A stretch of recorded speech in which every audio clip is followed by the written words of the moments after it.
Hi, loved ones. So I was on the phone with my mother today, and we were reminiscing about how all four of her children had so much problems with public school systems over the years. These were multiple different places in Maine and also in New Hampshire. And so we were having some laughs, and she was sharing with me her experience as a parent. And it's just so wonderful to get to commune with my mom on subjects where she can be animated and remind me of a different way to conceptualize the events of my childhood, seeing them through her eyes. So this is a lovely conversation. And then out of the blue, she said, well, your brothers were never the problem in any of those school situations at all. It was the schools, whereas it was completely different for you. And I just paused, and I had that feeling like, is she saying what I think she's saying? And then in the space of my pause, she then clarified, yeah, because for you, you could be at any school, but it was you that created the problem. And I just was so stunned, and my heart hurt, this place. So it felt like my guts and my gelatin and my blood cells and my nerves, all in this part of my chest, just felt heavy and cold and sharp. Now, of course, I could have responded with, well, wait a minute, excuse me for the injustice. Number one, we're talking about events in which I was a child, a child. And are you literally saying that there's now a mythology in this family that there's three amazingly lovely people who are blameless in all ways for all problems, but I'm the horrible bad person? Do you realize I could interpret your comments that way? You don't, all that. Would I ever embark on giving a response like that to my mother, to me having a heavy, sharp, painful, physical experience in response to what she said? As the chief happiness mentor of Bliss revealed, let me reassure you, absolutely not. Number one, we're not in person. Remember, if you are going to walk into the mirror labyrinth of someone's mythology of you, of their mind space, their mind palace, to be perfectly honest, I mean, I can say in this situation, my experience is that it's a certain amount of crazy, right? And when you're in person, when this arising of light and energy is with another arising of light and energy in this entire seamless field of light and energy, that's where true communication happens. In these thorny, difficult areas, like the mythology in my nuclear family, that I'm bad and that everybody else is good. I know that is there. And because my family will not have contact with me in person, I made the decision years ago. How can I show up as someone with basic sanity? How can I show up as someone who loves my mother so much and is so grateful for this amazing life she gave me? and not even having to go to the root of like, hello, she gave birth to me. She's done so many wonderful things for me. We had 20 years where we were not only mother-daughter, but we were best friends. How can I honor that? How can I embody my values? See, if you start sinking down or up or over, meaning don't take that as a qualitative judgment thing. But if you start, okay, sinking over to how they behave, the person who feels in this place as being outside you. So let's just kind of create a narrative. In my experience, my mom said something wicked mean to me. And I could use my big brain and my emotional intelligence to show her that it's her that's being bad. I could defend my honor as a good person. I can't imagine something more counterproductive, more likely to fail, and more inconsistent with my values and how I want to show up in the world. I unconditionally love my mother. And you know what? That means that I'm going to be as loving as possible, no matter how she behaves, because I unconditionally love her. So there aren't any conditions on it. So if she says something that I experience, right, as heavy and sharp and painful, because again, I have no idea what her intention was. It probably wasn't to create that metabolic sensation. She wasn't saying, oh, I'm going to make her heart, I'm going to break it. I can tell you right now, my mother is an amazingly wonderful person in millions of ways. She did not in any way, shape, or form say what she said to me with that intention. Therefore, who's responsible for the impact, for actually having those physical sensations? Only me. And in that moment of responsibility, right? Because of course, when someone that you wish unconditionally loved you demonstrates that they don't, it's normal and it's human and it's even beautiful in its own way to show the capacity of experience in this place. Mother Nature gave us love. Mother Nature gave us hate. And somewhere in that spectrum is the emotional complexity of this conversation that I had with my mother. And the only person who's responsible for my response to that conversation is me. And in that responsibility, the minute that I take it, the minute that I own it, I don't need her to unconditionally love me. I don't need her to approve of me. I don't need to shine and hold up a mirror that says, how could you have created a narrative where I'm not wonderful? How can you speak about me as a child in a way that is so judgmental and so harsh? Why would I say any of that when we're not in person? I don't think that actual qualitative human sharing can happen. We're on the telephone, which again, I'm not saying that people can't have amazing conversations, blah, blah, blah, blah.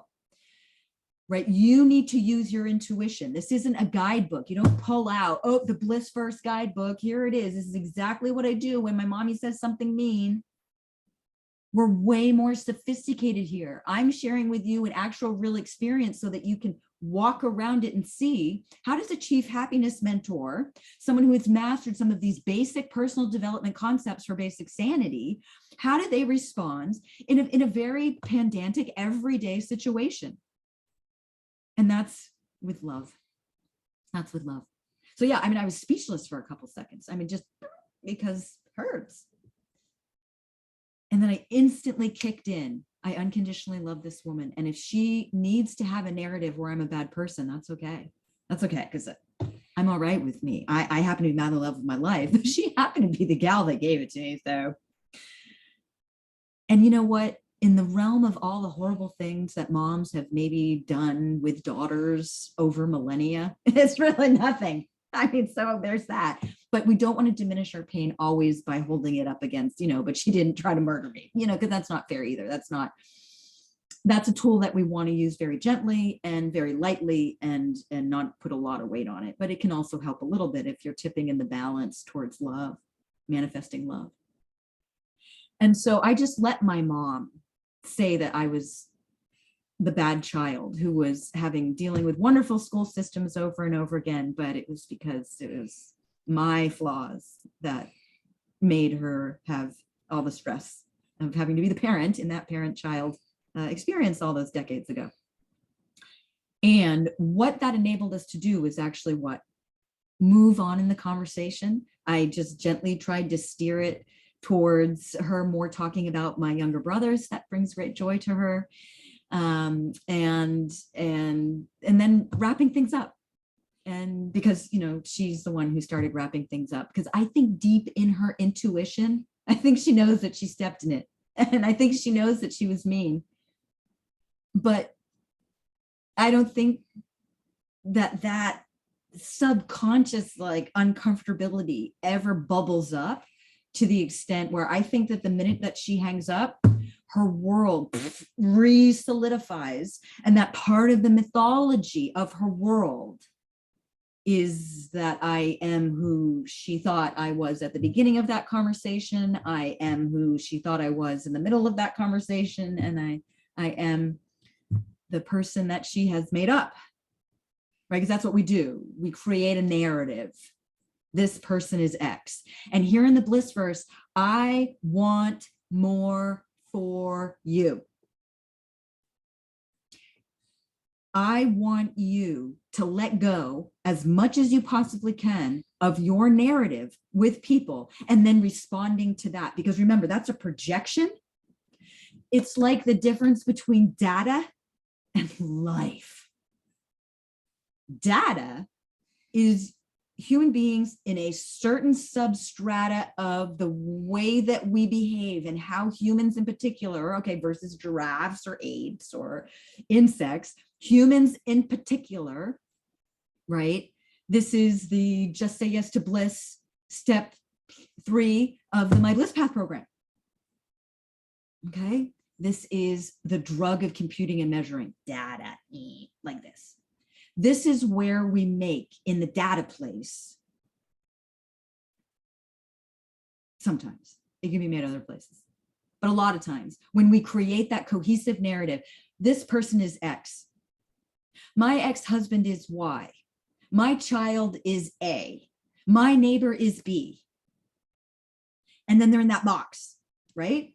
Because I'll tell you right now, if you walk into your interactions with that mindset, you are never actually being present with a little p, you are not there, because it's human nature that we fill in all the blanks of the complexity of life in our sensorial system with the imprint, the filter that we look through. So if we look through, my mom is a bitch filter like this, do you think I'm ever going to be able to have any joy from that conversation at all?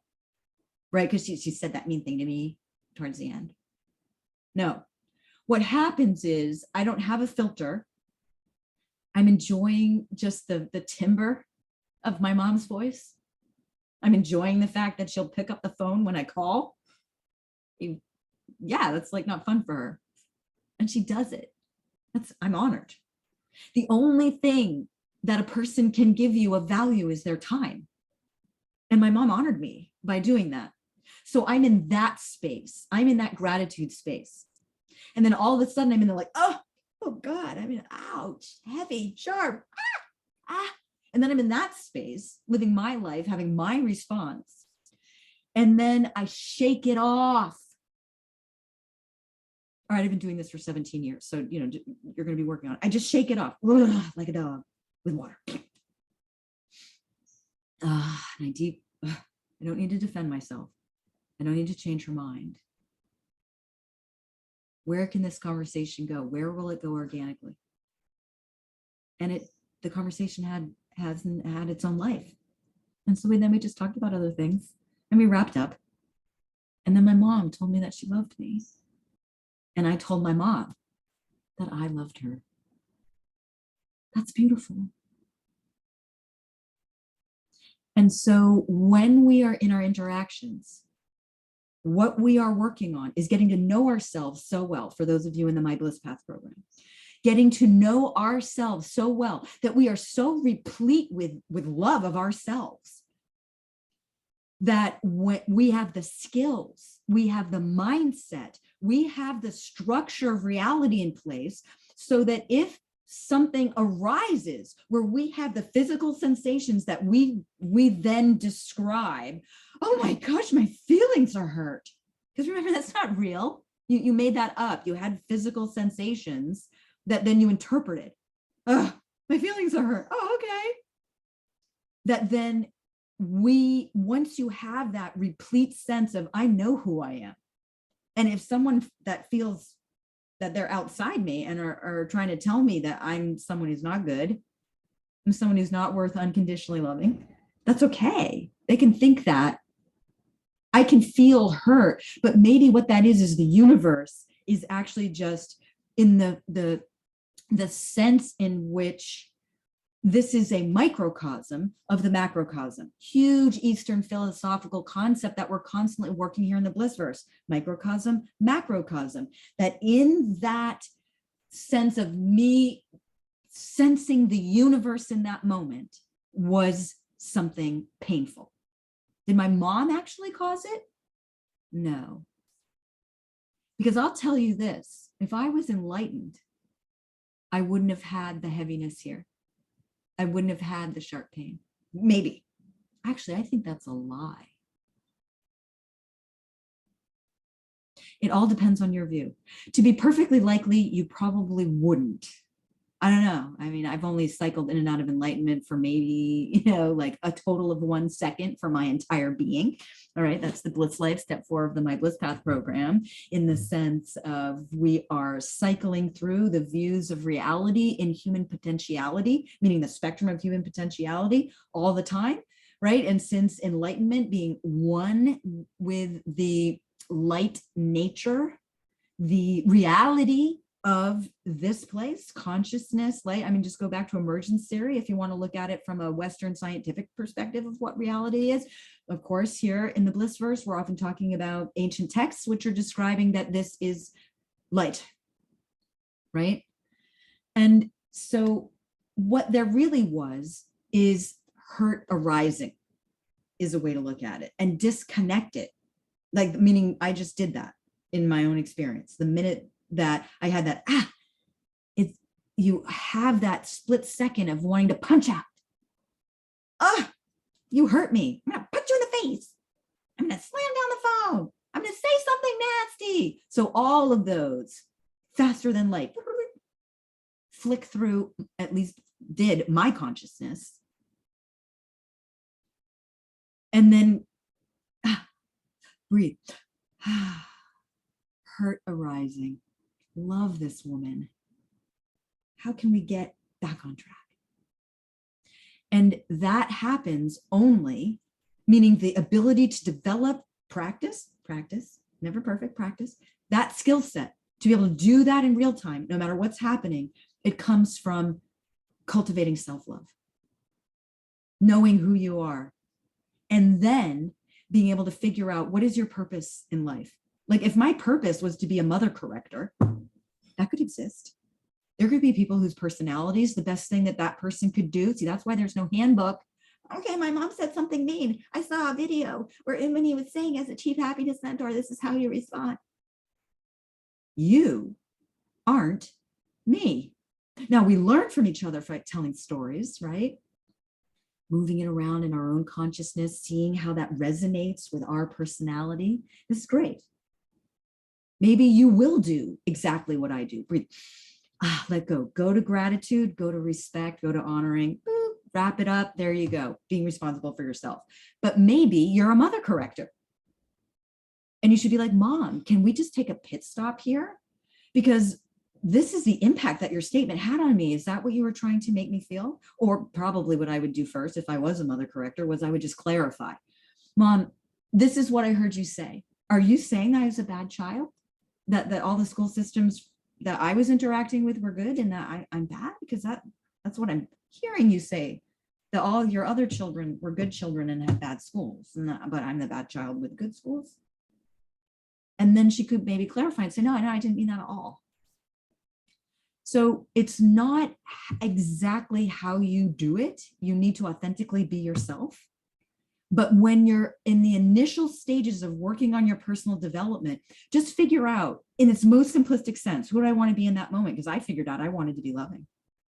I figured out that what's consistent with my values is being kind and unconditionally loving to family and well, to everybody. So, but to family. That's not my family's values, but that's okay. Not everybody shares those values. I mean, as my mom has said, oh, Unmini, it's not that we hate you. You're a perfectly fine person. We just don't want you in our lives. I mean, again, that was another moment where it didn't even actually really hurt. I didn't have the physical sensation. I was more like, the cognitive, I just like, can you even hear yourself? It was so stunning. I just was stunned. Yeah. So our values aren't the same.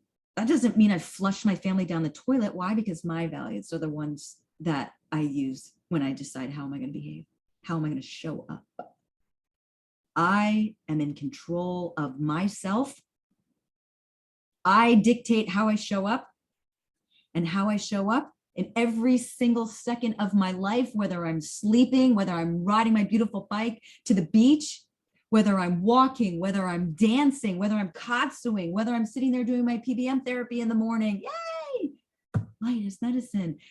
No matter what I'm doing, if I'm interacting with a bug, I'm manifesting as much love as I possibly can every moment. I hope that maybe those are values that you and I might share. Now, remember, you're your own person, so maybe not, and that's okay too. I love you. Doesn't matter.